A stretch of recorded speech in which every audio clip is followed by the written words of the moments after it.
Kamala Harris. She's the least popular vice president of all time. And then in a moment, all of a sudden she's our solution. Everybody's with her. All these social media posts about her. Try Googling a negative story on her. You won't find one. This is one of the 4 signs on how to spot a psychological operation, designed to influence your beliefs and behaviors. Psychological warfare is happening all around us, often built on lies, deception, and disinformation. And you are the target. Is Kamala's sudden popularity a psychological operation unfolding before our eyes? I'll break down the 4 signs and let you decide. But first, let's go back in time. Waging war on the mind is a tale as old as time. From the Persians to the Romans to the Mongolians, it was used to defeat adversaries by weakening morale, sowing dissent, or projecting power. It's the use of propaganda or other psychological means to shape people's perception of reality and influence their behavior in line with the desired outcome. That is the definition of a psyop, and it brings me to the first sign: disinformation and fake news. The CIA excels at this. During the Cold War, the CIA ran Operation Mockingbird, recruiting leading US journalists to plant stories in the media to manipulate the American public to further its own agenda. In 1953, the CIA orchestrated a coup to overthrow the democratically elected and widely popular Iranian Prime Minister Mohammad Mossadegh to replace him with a Western-friendly Shah. To sow dissent and prepare for the coup weeks in advance, a CIA operative was able to access Iranian newspapers and radio and pump out propaganda and fake news accusing Mossadegh of being a dictator, allying with the communists, and altering the national character of Iran. The psychological operation primed the public for Mossadegh's removal. Mossadegh and his government were swept from power. And it more or less worked. This was the CIA playbook, which they replicated in their 1954 coup in Guatemala and their 1973 coup in Chile. And the list goes on and on and on. But the US is not the only culprit. Most countries use disinformation and fake news, like this crazy example of how the Soviet Union in 1983 planted a fabricated story in an Indian newspaper that the US government created HIV/AIDS as a biological weapon. The story eventually made its way to American mainstream media. A Soviet military publication claims the virus that causes AIDS leaked from a U.S. Army laboratory conducting experiments in biological warfare. And by 1992, 15% of Americans believed the story was true. Hey there, if you're enjoying this video and want to support our work, you can become a paid member of our Patreon, where you can get exclusive episodes, behind-the-scenes content, and a glimpse into our storytelling process. Help us build this channel so we can tell more stories like this. The link to our Patreon is in the description. Sign 2. High volume. The Israelis employed this tactic often during their genocide in Gaza. Whenever they wanted to prime the public or justify their horrific actions in advance, they would run a psychological operation by overwhelming the information ecosystem with a specific narrative, which would then correspond to a high volume of media coverage that would dominate the conversation and establish the narrative as true. Most famously, when they convinced the world that Hamas was operating from hospitals and were using Al-Shifa as their headquarters, a claim that was substantiated by Biden and his administration. It turned out to be false, but because of the fast-paced nature of the news cycle and information flow in a technological age, everyone moved on to Israel's next psyop, and they were able to get away with it. And after that, raiding and bombing hospitals became normalized. Sign 3. A sudden shift. Everybody forever was like, Kamala Harris is the worst vice president. She's the least popular vice president of all time.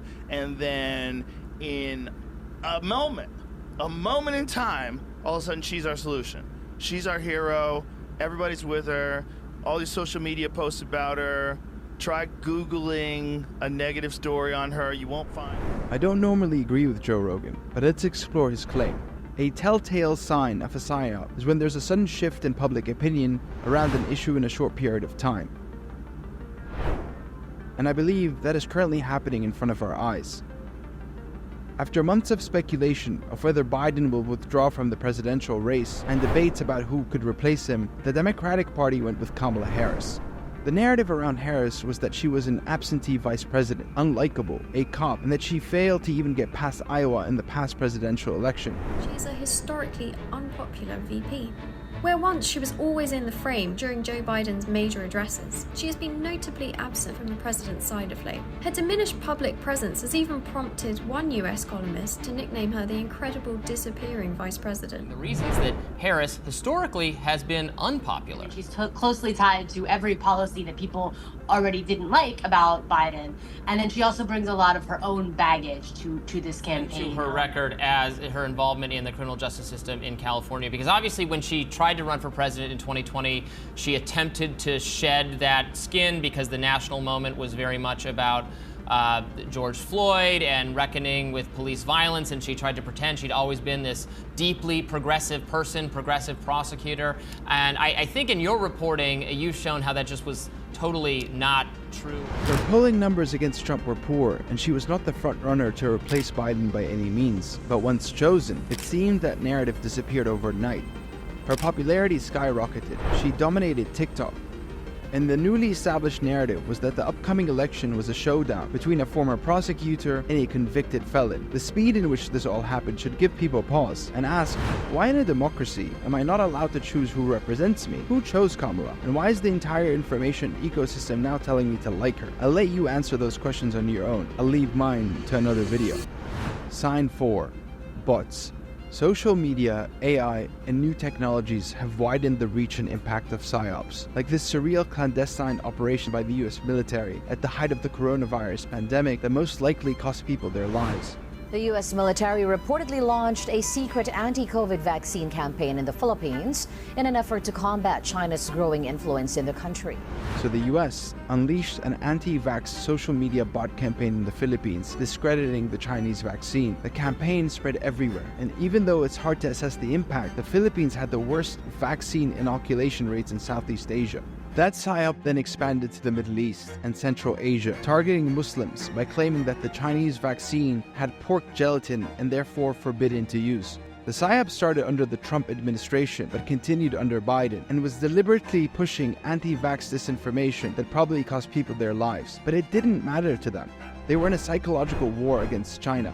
This is why American politicians, intelligence agencies, and the military are terrified of TikTok and want it banned in the US. They understand the power of social media and algorithms they don't oversee for psychological operations that influence and shape beliefs and behaviors at scale. They are worried China will do to them what they have been doing to most of the world for decades. So when you see the use of bots, avatars, or fake profiles to push information on social media, often in a coordinated, automated manner, responding to keywords, or engaging in a high volume of reshares, it's almost always a PSYOP. PSYOPs will grow in sophistication as technology advances, and countries will rely on them more and more as a tool of influence in war. These 4 signs can help you identify a psychological operation and equip us with a bit of awareness as we navigate a world driven by the oversaturation of information and those who cynically exploit it. Remember, don't believe everything you read, especially on the internet, and don't let those in power manipulate you. My name is Salem, and I tell stories that connect the unexpected. Follow for more, and subscribe for more, and support our work on Patreon.